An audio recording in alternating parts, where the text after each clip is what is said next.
谁？在下云不弃，不知道恩公怎么称呼呀？你不必知道。我知道你是行侠仗义，捎带手救了我，但是我还有……也不必谢我。不是啊，我还有东西在你那儿。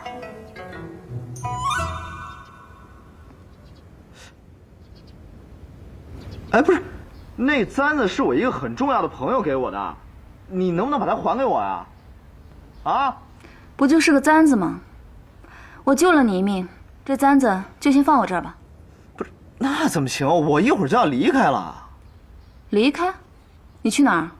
我去哪儿关你什么事儿啊？这小子虽然奇怪，但看着还挺机灵的。这一路上正好需要个人帮我掩饰身份。你若无家可归，就跟着我走，做我的随从，一起去长安吧。长安个鬼！